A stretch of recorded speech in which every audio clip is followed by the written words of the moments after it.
Assalamualaikum Ustadz Somad. Waalaikumsalam warahmatullahi wabarakatuh. Kalau punya hutang sholat bertahun-tahun, bisa nggak dibayar ketika sholat rawatib? Tidak satu, dan tidak boleh mengerjakan sholat sunat. Pertanyaannya dua, bercabang juga. Dulu akil baliknya umur 10 tahun. Umur 10 tahun akil balik, mulai wajib sholat.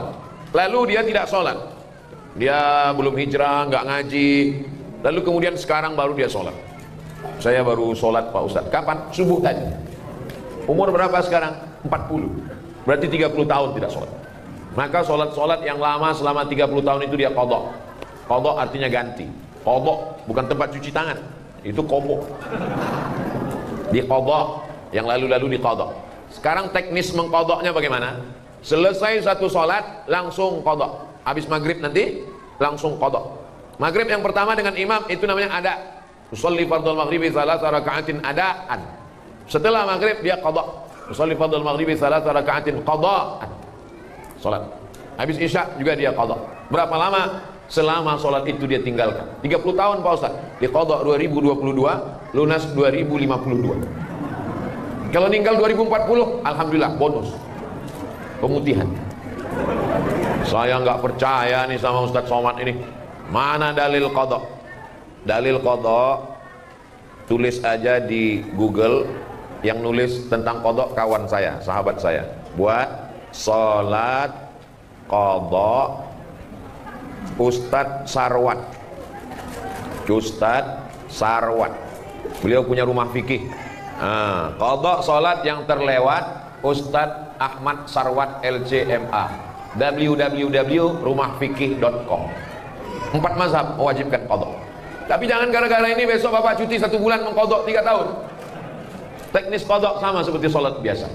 Habis sholat subuh dengan imam 2 rakaat, habis itu qadha. Tapi jangan di masjid, di rumah. Karena tidak ada ba'diyah subuh.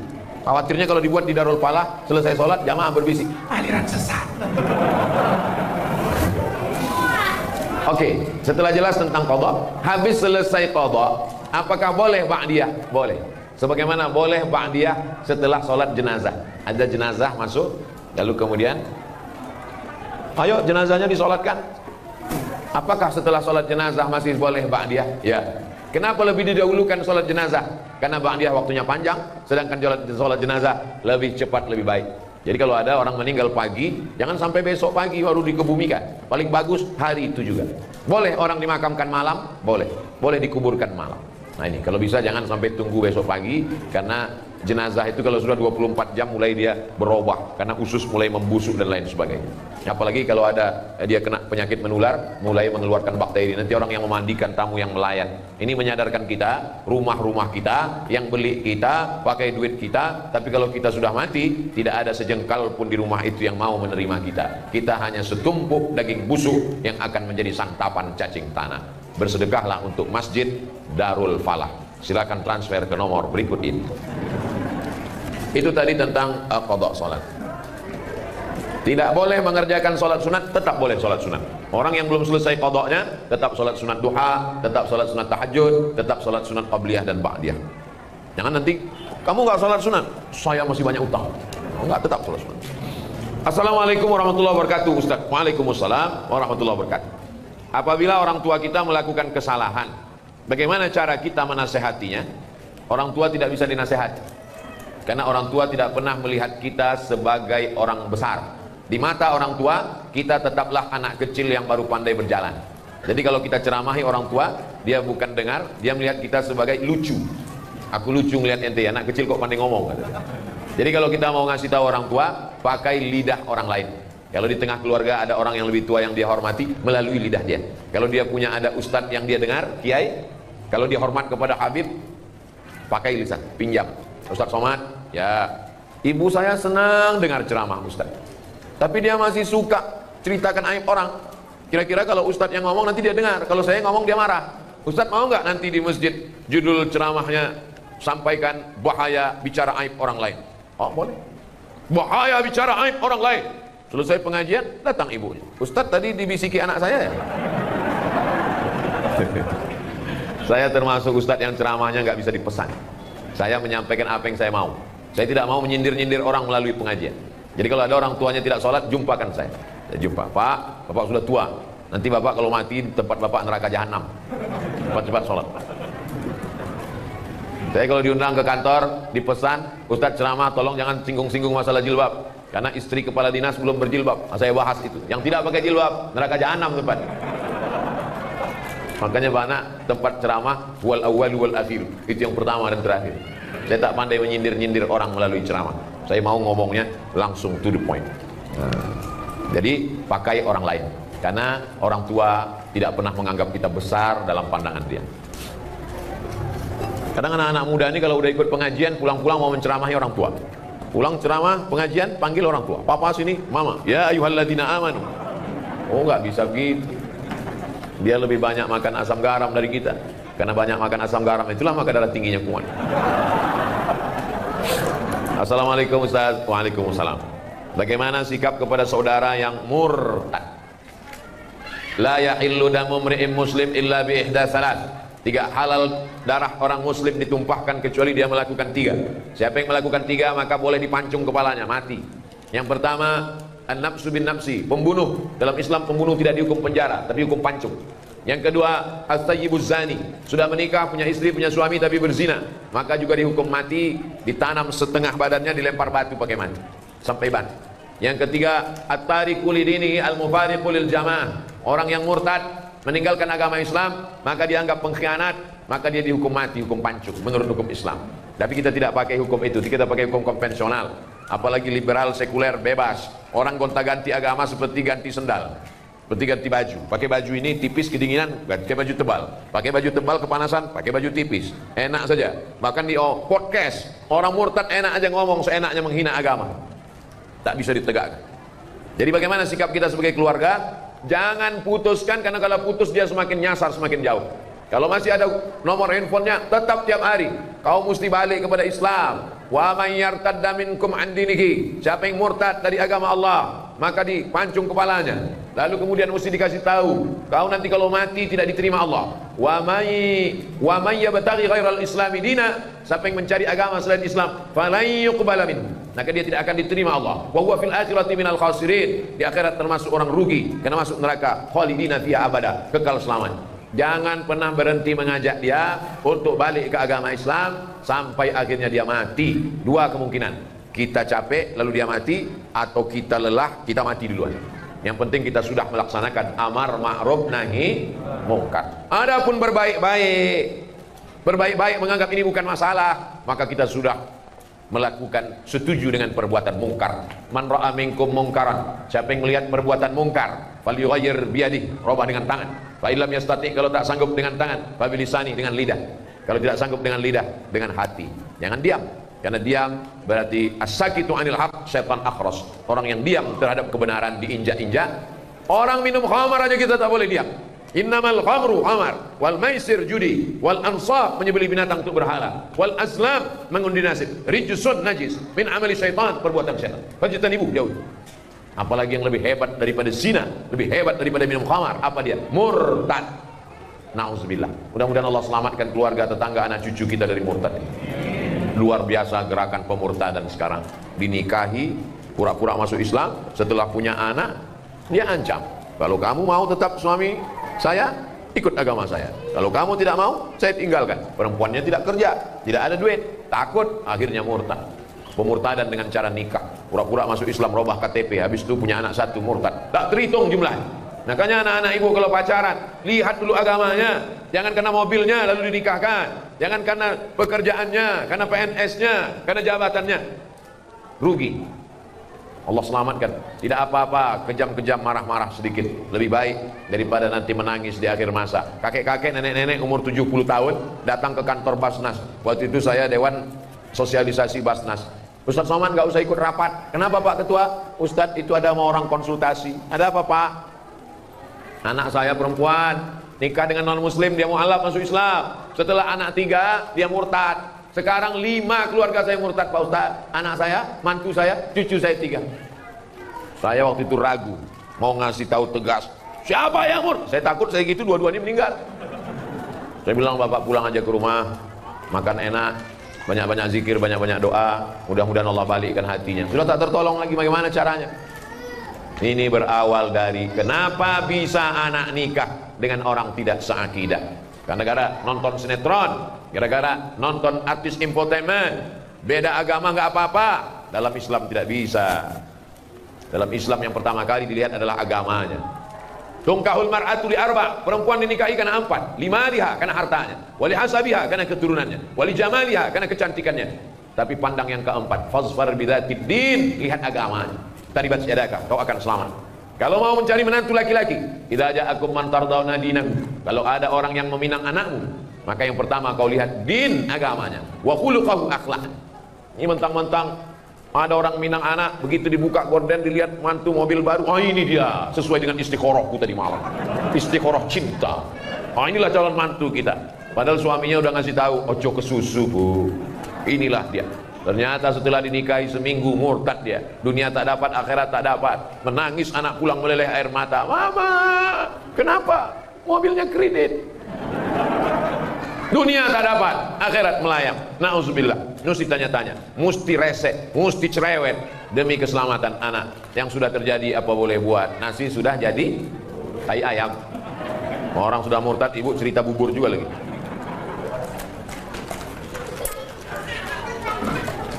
Apakah orang tua bertanggung jawab terhadap anak yang mabuk, yang sakau, yang pacaran, yang minum khamar? Kullukum ra'in, setiap kamu adalah pemimpin.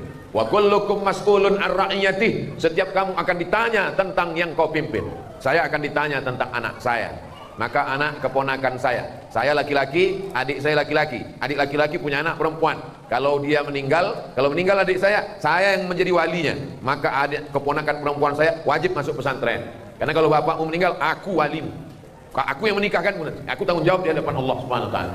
Bapak laki-laki punya saudara kandung laki-laki, punya anak perempuan. Maka kalau meninggal bapaknya, bapak akan menjadi walinya. Maka kita bertanggung jawab di hadapan Allah. Anak keponakan saya wajib masuk pesantren karena saya tak sanggup mendidik mereka. Benteng pertahanan umat Islam, akidah Ahlussunnah wal Jamaah, bisa hafal Quran, selamat dari pergaulan bebas, selamat dari narkoba, selamat dari sekuler, selamat dari liberal, selamat dari aliran sesat. Pesantren. Masukkan anak ke pesantren. Yang sudah memasukkan, alhamdulillah. Yang belum memasukkan, insya Allah. Sudah dikasih tahu nggak juga mau masukkan, innalillah.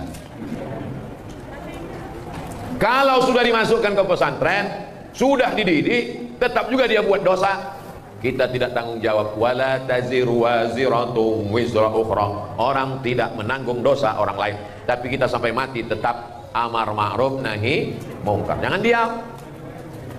Bu, anaknya saya bawa nonton ya. Jangan. Sebentar aja bu, ke Parung Panjang, nanti saya belikan mie ayam sama bakso. Bawa lah. Betapa murahnya harga anakmu. Padahal kau mengandungnya 9 bulan 10 hari. Di Parung Panjang ngandung masih 9 bulan 10 hari. Alhamdulillah. Di tempat lain ada yang 3 bulan lahir. Menyusukannya 2 tahun. Meregang nyawa melahirkannya. Kenapa dibiarkan sia-sia? Kita akan diminta tanggung jawab di hadapan Allah. Tapi jangan gara-gara ini lalu takut punya anak. Silakan punya anak, karena anak bisa menolong. Rabbi habli minas sholihin. Itu pertanyaan-pertanyaan. Ada lagi? Habis. Itu baik.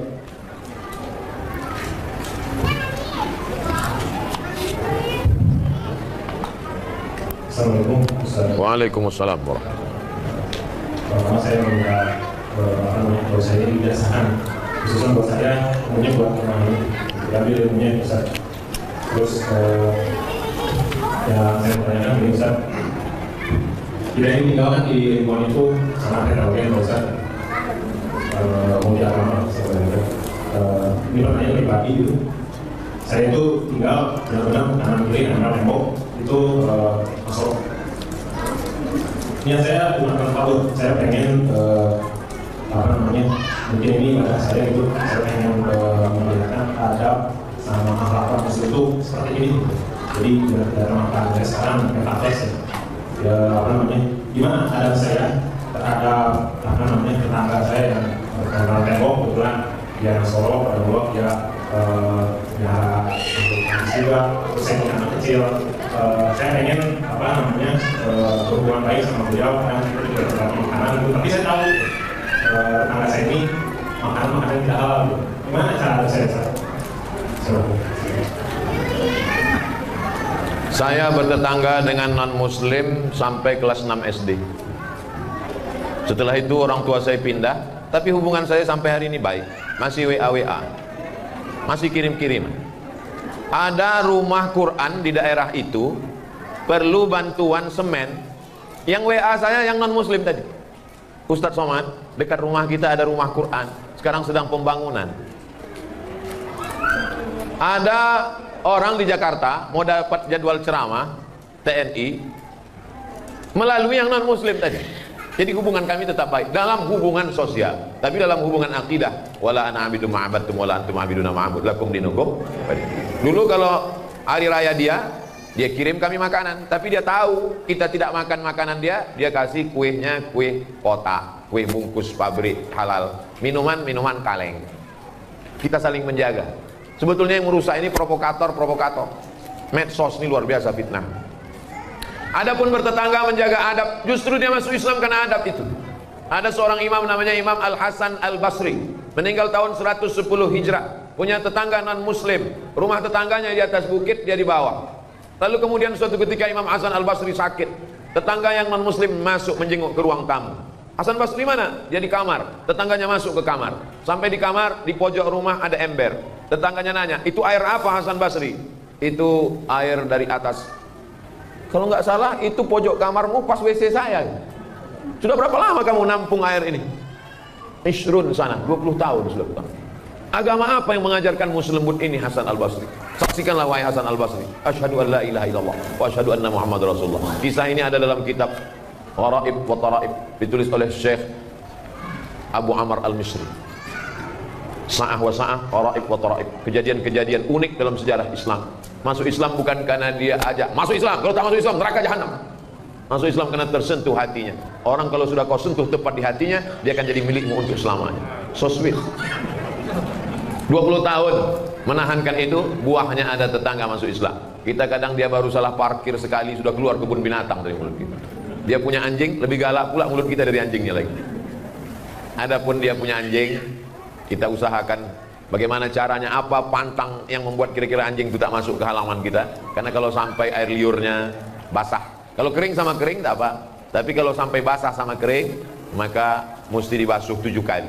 Kalau sampai anjing itu mengeluarkan air liur di halaman, lalu kemudian halamannya itu anak kita jalan kena kakinya, mesti kita siram kaki anak kita itu 7 kali dengan air, salah satunya dengan air yang dibasuh tanah. Kalau di sini ada tetangga punya anjing, sementara kita tidak punya pagar, mesti izin ke developer atau ke lingkungan, mesti pagar. Karena kalau tidak anjingnya apa kan akan masuk. Atau dibuatkan aturan, siapa yang melihara anjing mesti di dalam rumah dia. 2 kemungkinan, anjing itu mesti di rumah dia, atau rumah kita berpagar. Karena kalau tidak mau tak mau, anjing masuk. Karena anjing tidak bisa baca, kecuali kita bilang anjing dilarang masuk. Kita mesti menjaga ini, hidup bertetangga, karena kalau tidak ini akan merusak tatanan sosial kita. Mudah-mudahan akhlak kita membukakan pintu hidayah untuk mereka. Ayyadiyallahu bika rajulan wahidan. Satu orang dapat hidayah karena engkau, khairum min humurin na'am. Lebih baik daripada kau memiliki dunia beserta isinya. Tentang ijazah, ajaztukum jami'a marwiyati wa muallafati wa muhadarati. Aku ijazahkan semua kajian-kajian, riwayat-riwayat hadis dan zikir, semua ceramah-ceramah, yang buku-buku yang sudah kusampaikan selama ini kepada seluruh jamaah Masjid Darul Falah yang hadir pada saat ini. Asa an tanfa'ana fid dharaini, mudah-mudahan bermanfaat untuk kita dunia akhirat. Amin ya rabbal alamin. Baik, terakhir.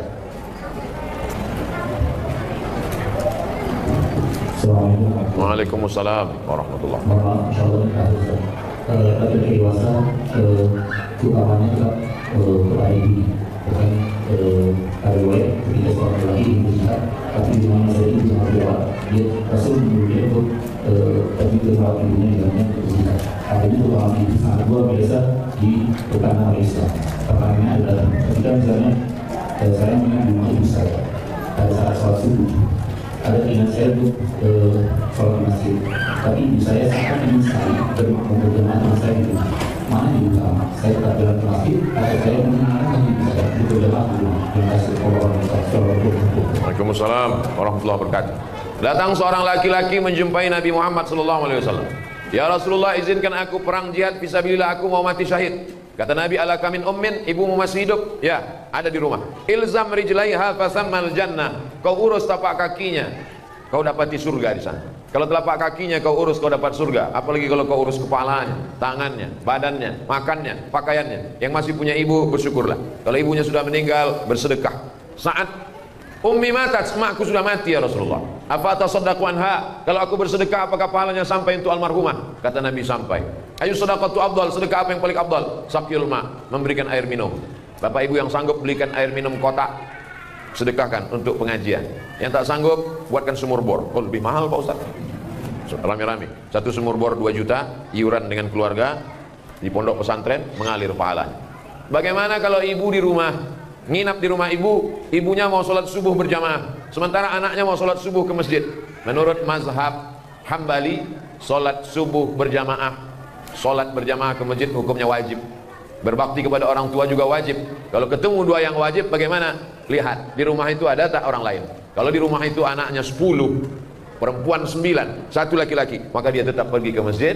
Maka nanti setelah pulang ke masjid, dia tetap berbakti kepada ibunya. Tapi kalau dia anak tunggal satu-satunya, tak ada pembantu dan siapapun juga dalam rumah itu, kalau dia pergi dikhawatirkan terjadi sesuatu, maka yang wajib ini lebih dikedepankan daripada dia pergi ke masjid. Menurut mazhab Syafi'i, sholat berjamaah ke masjid fardu kifayah.